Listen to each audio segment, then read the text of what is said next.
So I will continue with shapes, but I will introduce something new in this lesson, and that's vector curves. So when you think your math is not enough to create the shape that you want, then you can cheat using vector curves. So let me show you how that works. So just press Shift A, go to vector, and there you will have your vector curves. So you can just put it in. And you have one curve for X, one for Y, and one for Z.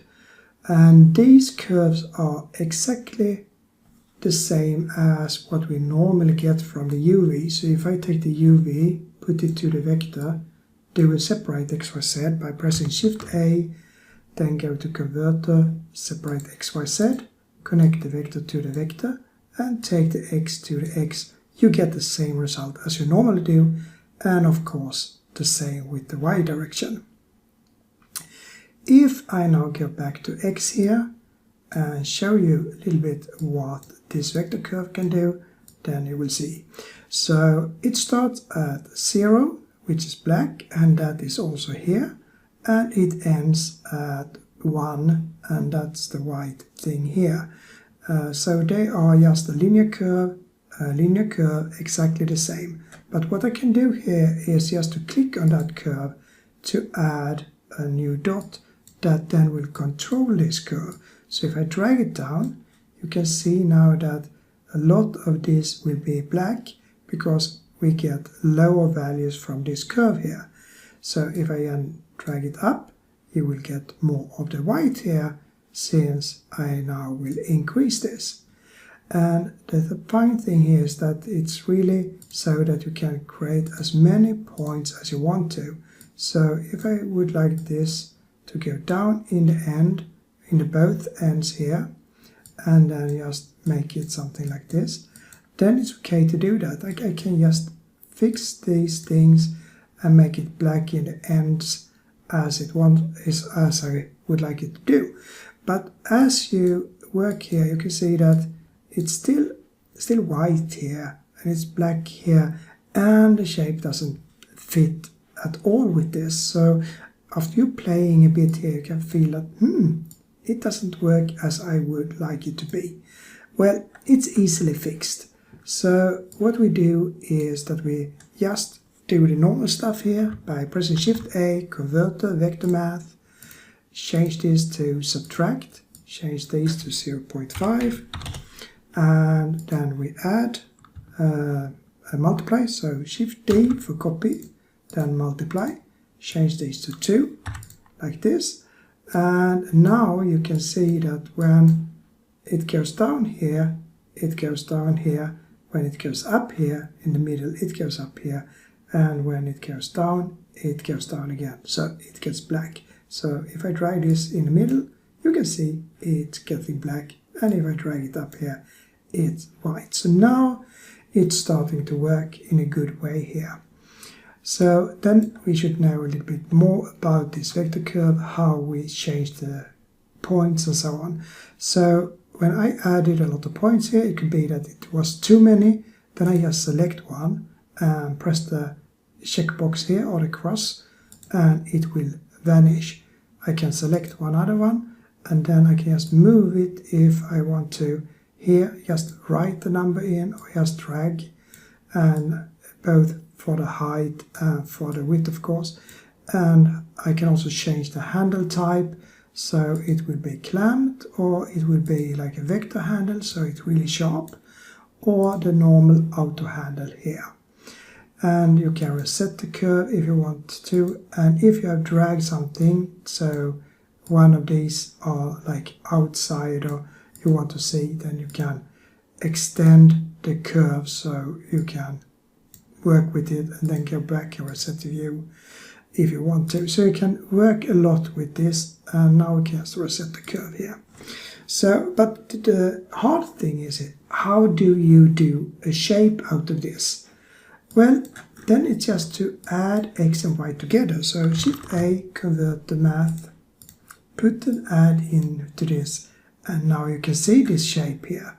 The only problem is that it's like reversed for me when I look at the X and the Y direction.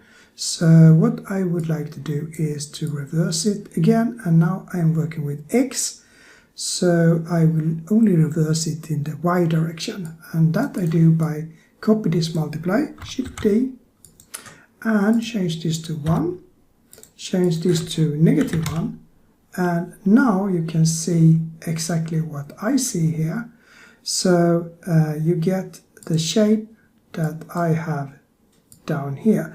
In fact, it is reversed, but it's easier to see like this because this is the low number in the curve and it's the high number here. But for me, when I visually work with it, it's much easier to see things when it looks like this. So I love to work in this way here. So now I can play with it and I can do stuff, but I cannot go back, so I cannot take this here and try to drag it over something. It must go from start to finish. Is no way to go back again. But you can do rather advanced stuff here, so you can play with it and control it as you want to, and do a lot of stuff. And if you feel for it, you can of course copy this vector curve and do more stuff, and then just combine vector curve 1 with vector curve 2 and do a compare, or do some maximum or minimum, exactly as we have done with math notes before. So, but how should we do if we would like to do like a circle thing here or something like that? Because we can't go back here. Well, then it's when we use this Y direction here instead. And you should be a little bit careful when you use both X and Y, because that will make things a bit harder for you. So, but if we just take up this like this, so we have it like that, and then I start to drag here, then you can see it starts to be like a shape that is more circular. So now you can see that I have the X shape, but I also have the X shape in the bottom because I use this Y here. So here I can control the height of this. So if I wanted to go down a bit, then I can decrease it like this here. So now I get it down and then I can play with it. And my tip is here to do the more advanced stuff here on the X, and then just control the height more or less using the Y, and try to be same on both sides here. Then it's easier to understand. You can of course add more if you want to, but as soon as you start to do stuff like this, it gets more and more complicated, and you really have to think about what are you doing and how should things be changed here, and where do it go up and down and so on. So it can be really complex when you're starting to work with both X and Y. So my advice is to try to keep Y rather simple and do your shapes here in the X instead, to make it work in a good way. If you want to make something that is, as I said, perhaps more circular in shape or something like that. But in general, this is how a vector curve works, and the result you get out you can, as I mentioned before, use with any other math. So if you want to add something that length or something that you would decrease this with, it's fine. It's just to work with your math as you normally do.